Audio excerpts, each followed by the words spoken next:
80, 90, 100 বছরের মধ্যে। সেখানে যারা শহীদ হয়েছেন, জীবন দিয়েছেন, আহত হয়েছেন, প্রতিবন্ধী হয়েছেন, সবাইকে শ্রদ্ধার সাথে স্মরণ করছি, তাদের পরিবারদেরকে স্মরণ করছি। একটা বিষয় দেখেন যে পৃথিবীতে যখনই কোনো গণ অভ্যুত্থান হয়েছে এবং এই রকম ফ্যাসিবাদী বন্দোবস্তকে পতন করা হয়েছে, এই ধরনের রিয়াকশন কিন্তু আমরা বারবার দেখেছি।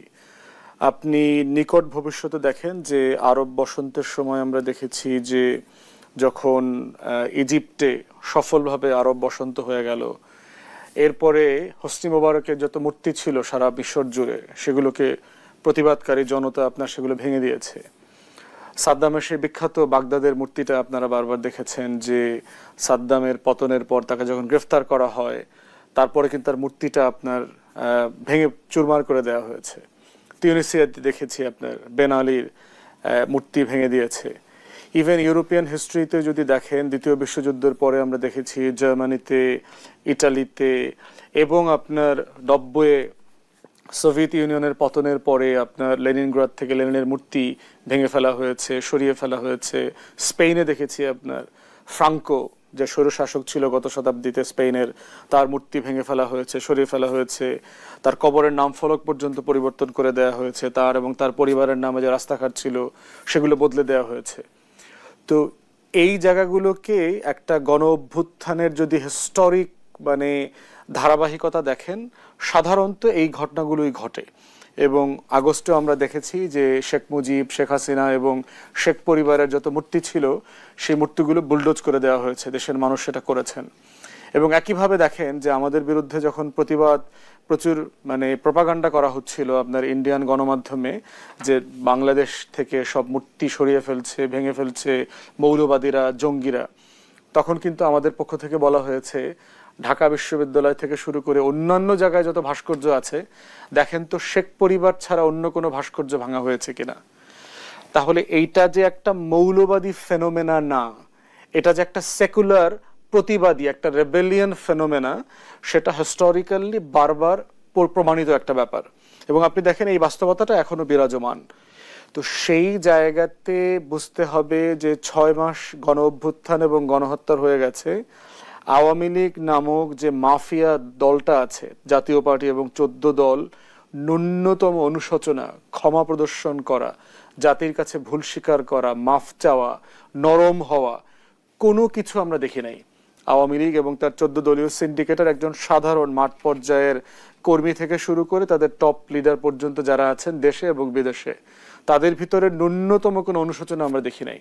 কিন্তু ব্যারিস্টার ফুয়াদ, আমার প্রশ্নটি অন্য জায়গায়।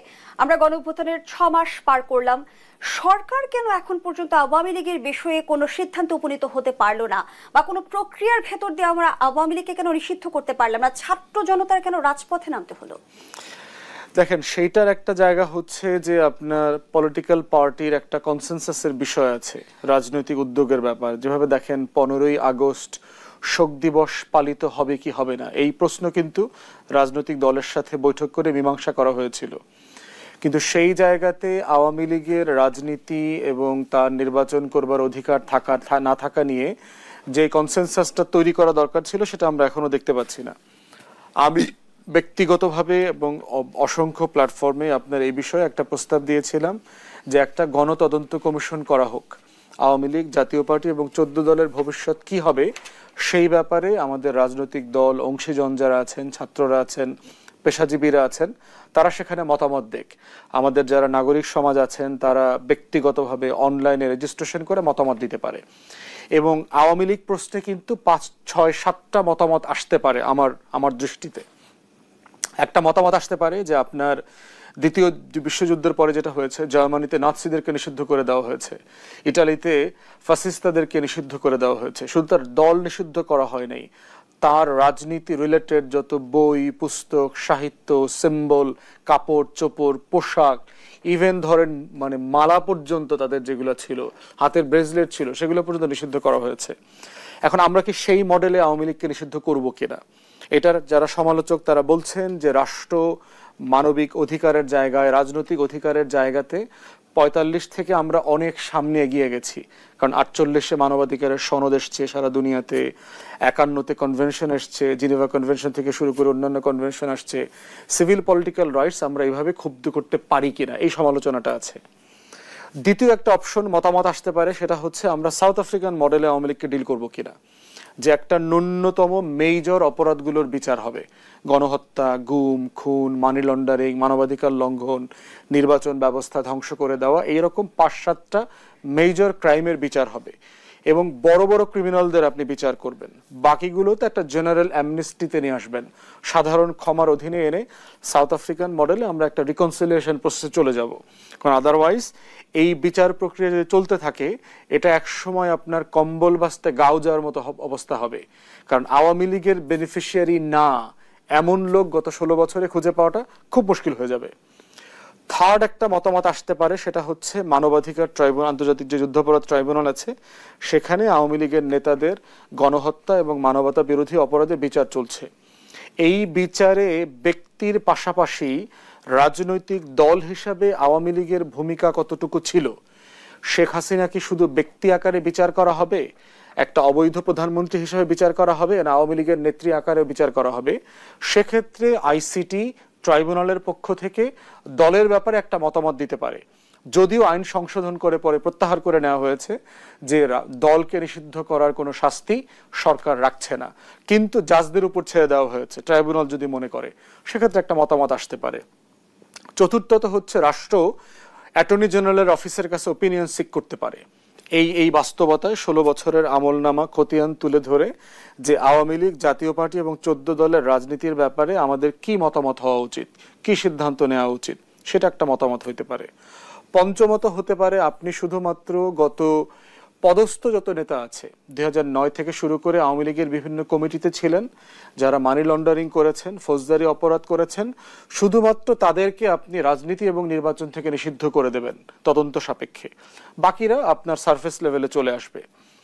বাকিদের ব্যাপারে কি হবে, আমরা বলেছি একটা তওবা কমিশন করেন, তাদেরকে পাবলিকলি এসে আওয়ামী লীগ, জাতীয় পার্টির মতো একটা ভুল রাজনীতি তারা করেছে গত 16 বছর, দেশকে ক্ষতিগ্রস্ত করেছে, তারা জাতির কাছে ক্ষমা চাইবে এবং তারা নরমাল লাইফে ফিরে চলে যাবে। কিন্তু ব্যারিস্টার ফুয়াদ, আওয়ামী লীগ নিষিদ্ধের এই ইস্যুটি নিয়ে কিন্তু আমরা রাজনৈতিক অঙ্গনে আলোচনা শুনছি, যেখানে বিএনপির বিরোধিতার কথা বলা হচ্ছে যে বিএনপির বিরোধিতার কারণে আওয়ামী লীগকে নিষিদ্ধ করা যাচ্ছে না, এমনটি সরকারের পক্ষ থেকেও বলা হচ্ছে, আবার ছাত্র নেতারাও বলছে।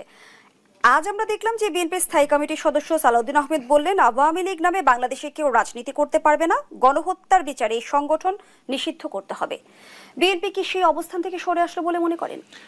দেখেন, এইটা তো ধরেন একজন নেতার বক্তব্য দেখতে পাচ্ছি। প্রবলেম হচ্ছে যে আপনি বিএনপির অনেক নেতারই আওয়ামী লীগ সম্পর্কে ভিন্ন ভিন্ন বক্তব্য দেখেছেন হয়তো গত কয়েক মাসে। বিএনপি মহাসচিবের আগে বলেছিল কোন দল নিষিদ্ধের পক্ষে আমরা নই, অনেক নেতারা বলেছেন, বিভিন্ন পর্যায়ে বিভিন্ন ধরনের বক্তব্য দিয়েছেন। সেজন্যই আমি গণতদন্ত কমিশনের কথা বলেছি যে কমিশনে যদি বিএনপি একটা অফিসিয়াল মতামত দেয়, সেটাকে জাতি ধরে নেবে তার আনুষ্ঠানিক বক্তব্য।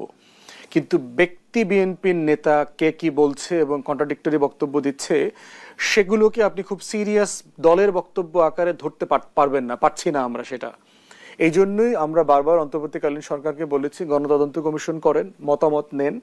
এই মতামতগুলোর ভিত্তি করে আরেকটা মতামত আসতে পারে, সেটা হচ্ছে আওয়ামী লীগ যেহেতু আমাদেরকে 3টা নির্বাচন থেকে বঞ্চিত করেছে, তাকেও কালেকটিভলি আওয়ামী লীগ, জাতীয় পার্টি এবং 14 দলকে আগামী 3টা নির্বাচন থেকে এখন এই মতামতগুলোর ব্যাপারে আপনি ঐক্যমত তৈরি করবেন কিভাবে? ধরেন এই 6টা, 7টা, 8টা মতামত আসলো, আমি প্রস্তাব করেছি গণভোটে যাওয়ার জন্য, যে আওয়ামী লীগের ব্যাপারে আমাদের এই 8টা মত আসছে, দেশবাসী আপনারা কি মনে করেন? দেখেন কোন মতের ব্যাপারে সবচেয়ে বেশি মত আসে এবং রাজনৈতিক দলগুলোর কালেকটিভলি কোন জায়গাতে ওপিনিয়ন নেয়। কারণ এটা এমন একটা হিস্টোরিক সিদ্ধান্ত হবে যেখানে ঐক্যমতটা জরুরি। সরকারও কিন্তু এটি বলছে যে আওয়ামী লীগের নিষিদ্ধের বিষয়টা আসলে রাজনৈতিক সিদ্ধান্ত, কিন্তু নিষিদ্ধের বিষয়টি রাজনৈতিক সিদ্ধান্ত হলেও বাস্তবায়ন আসলে কিভাবে? আমরা তো জানি যে নিষিদ্ধের বিষয়ে সরকার কিংবা আইনগত প্রক্রিয়ার মধ্য দিয়ে আসলে পদক্ষেপ নিতে হবে। সেই জায়গা থেকে সরকারের অবস্থানকে কৌশলগত অবস্থান হিসেবে বিবেচনা করবেন কিনা? কৌশলগত বলবো না, সরকার সম্ভবত প্রায়োরিটি ফিক্স করতে পারছে না। কারণ সরকার এমন একটা ভঙ্গুর রাষ্ট্রের দায়িত্ব নিয়েছে যেখানে টোটাল কাঠামোটা আসলে ফাংশন করছে না। আপনার টোটাল ব্যুরোক্রেসি ভেঙে গেছে, রাষ্ট্রের স্থানীয় প্রশাসন নাই, টোটাল ব্যুরোক্রেসির ভিতরে 80% কোনো না কোনো ফর্মে সিভিল মিলিটারিতে আপনার আওয়ামী লীগের বেনিফিশিয়ারি, এই ধরনের একটা রিয়েলিটিতে সরকার কি বাজার নিয়ন্ত্রণ করবে, আইন শৃঙ্খলা পরিস্থিতি হ্যান্ডেল করবে? প্রায় 150-র মতো স্যাবোটাজ এবং আন্দোলন তাদেরকে ডিল করতে হয়েছে। আপনি দেখলেন প্রতিবন্ধীরা, অসুস্থ ব্যক্তিরা এসে যমুনা ঘিরে ধরেছে, শেয়ার মার্কেটে যারা মানে ক্ষতিগ্রস্ত হয়েছে, লক্ষ লক্ষ পুঁজি বিনিয়োগকারীরা তারা প্রতিবাদ করছেন তাদের যে করাপ্ট, হাইলি করাপ্ট যে ব্যাংকার রাশেদ মাকসুদের পদত্যাগের দাবিতে এবং তাকে জেলে পাঠানোর দাবিতে।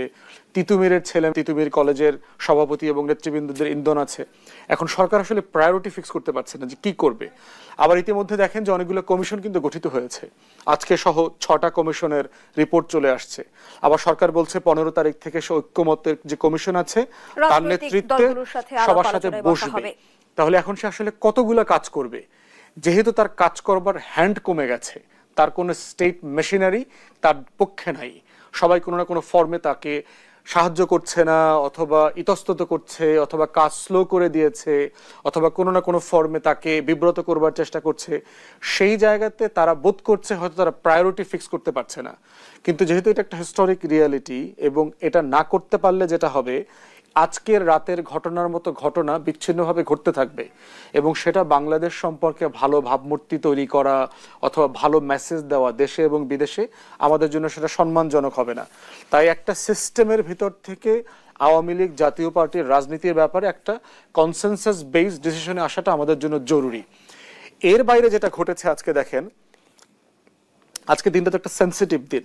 আপনার 6 মাস, শত শত মানুষ, বাংলাদেশের ইতিহাসে এত বড় গণহত্যা কখনো হয়নি কয়েক সপ্তাহের ব্যবধানে, মানে হিস্টোরিক ব্রুটালিটি যদি আপনি বলেন। এবং আমরা যারা আন্দোলনের মাঠে ছিলাম, প্রত্যেকটা দিন আমাদের যেভাবে গেছে, প্রতিটা ঘন্টা গেছে, সেই রকম একটা দিনে গণ অভ্যুত্থানের পরাজিত শক্তি ভারতে বসে এই যে উস্কানিটা দিল যে আজকে ছাত্রলীগের ওয়েবসাইট থেকে অথবা আওয়ামী লীগের ওয়েবসাইট থেকে এসে লাইভ বক্তব্য দেবে, এটা খুবই উস্কানোমূলক একটা ঘটনা। আদারওয়াইজ কিন্তু আপনার ছাত্ররা কিন্তু এই কাজের জন্য প্রিপেয়ার ছিল না। তাহলে যিনি দুঃখ প্রকাশ করছেন না, যার বিরুদ্ধে গণহত্যার মামলা হয়েছে, তদন্ত চলছে, বিচারের জন্য বন্দি বিনিময় চুক্তির অধীনে ইন্টারপোলের অধীনে তার গ্রেফতারি পরোয়ানা জারি করা হয়েছে, একের পর এক